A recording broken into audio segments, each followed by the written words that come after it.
Viewers, நாங்களோட Lakshmi நீங்கள் பார்த்துருக்க 0% உண்மையுமே இப்படி ஒரு கதையோட ஓட்டத்தை நம்ம எதிர்பார்க்கல. இந்த இடத்துல ரிவீல் ஆகும் அப்படின்ட்டு. பட் இருந்தாலும் ரொம்ப முக்கியமான விஷயம், அரசிக்கு நடந்த கல்யாணம் போலியானது அப்படிங்கிற ஒரு விஷயம்.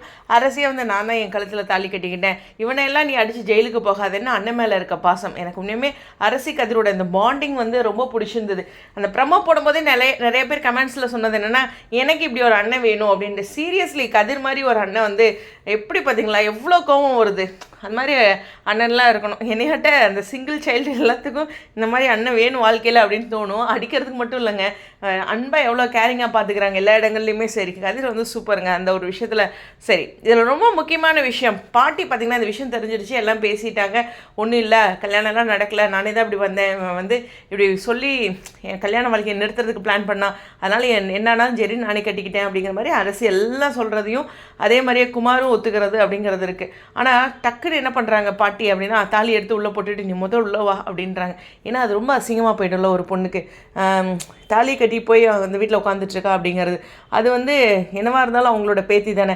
அதனால் ரெண்டு குடும்பமும் இந்த விஷயத்தை என்ன பண்ணுவாங்க அப்படின்ட்டு ஒரு கட்டத்தில் வீட்டில் இருக்க பசங்க எல்லாருமே, அதாவது கதிர் எல்லாருமே டிஸ்கஸ் பண்ணுவாங்க.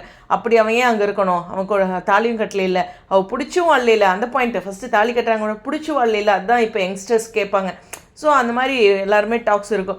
பட் பாட்டி என்ன நினைக்கிறாங்கன்னா, எங்கள் வீட்டுக்கு வந்துட்டான், எங்கள் வீட்லேயே இருக்கட்டும்ன்ட்டு அரசிக்கும் குமாருக்கும் அடுத்து ஒரு கல்யாணம் எல்லாம் நடக்கிற மாதிரி. ஏன்னா அவங்க கழுத்தில் தாலி கட்டல இல்லையா, அது மாதிரி எதிர்பார்ப்பாங்க.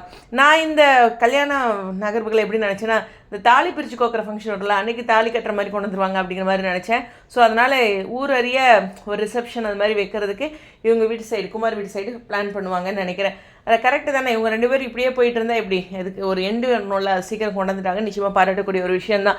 அதே சமயம் இந்த உண்மைகள் தெரியாதவங்களும் இருக்காங்க. பாண்டியனுக்கு தெரியுமா, சரவணனுக்கு, செந்தில், இவங்களாம் யாருமே இல்லை. பாண்டியன் வருவாரான்னு நானும் பார்த்துட்டே இருந்தேன். ஐயோ சீனில் அவரை காட்டவே இல்லைன்ட்டு. ஸோ அவரை வராமல் இருக்காங்க அப்படின்னா ஏதோ ஒரு காரணம் இருக்கும். அதுவும் ரொம்ப முக்கியமான விஷயம். அவர்கிட்ட தொடர்ந்து மறைக்க தான் போகிறாங்களா அப்படிங்கிறதையும் வெயிட் பண்ணி பார்ப்போம். ஸோ ரொம்ப ஒரு ஹை வோல்டேஜ் ட்ராக்கு. உண்மையுமே சொல்லணுன்னா, இதை அந்த 2 மணி நேரம் 1.5 மணி நேரமாக ஓகே, சண்டே ஒரு 1.5 மணி நேரம் கொடுத்ததுக்கப்புறம் சண்டேவே இந்த மெயின் ப்ரமோவாக கொடுத்துருந்தாங்கன்னா செம்மையாக போயிருந்திருக்கும். பட் இருந்தாலும் ஒரு ஹை வோல்டேஜ் ட்ராக் இது. செம்மையான சீன்ஸ். உண்மையுமே எனக்கு ரொம்ப ரொம்ப பிடிச்சிருந்தது கதிரோட ஆக்டிங். இப்படி ஒரு அண்ணா வேணும் அப்படின்னு நினைக்கிறது ரொம்ப ஸ்பெஷல். இப்படி ஒரு கணவர் வேணும் அப்படிங்கிறது சீனுக்காக அப்படிங்கிறதெல்லாம் வேறங்க. லவ் அழகாக காமிச்சிருப்பாங்க, அதெல்லாம் வேறு. பட் ஆனால் இப்படி ஒரு அம்மா வேணும், இப்படி ஒரு அண்ணா வேணும், இப்படி ஒரு அப்பா வேணும் அப்படின்னு நினைக்கிறது வேறு மாதிரி எமோஷ்னல். இன்றைக்கி நிறையா பேர்த்து மனசில், அதாவது இணையாட்ட கல்யாணம் ஆனவங்களுடைய மனசுலலாம் கதிர் மாதிரி ஒரு தம்பி வேணும்ல, அண்ணன் வேணும்ல அப்படின்னு தோணியிருக்கும். எனிவேஸ், உங்களுடைய கருத்துக்கா ஸ்டேடியம்.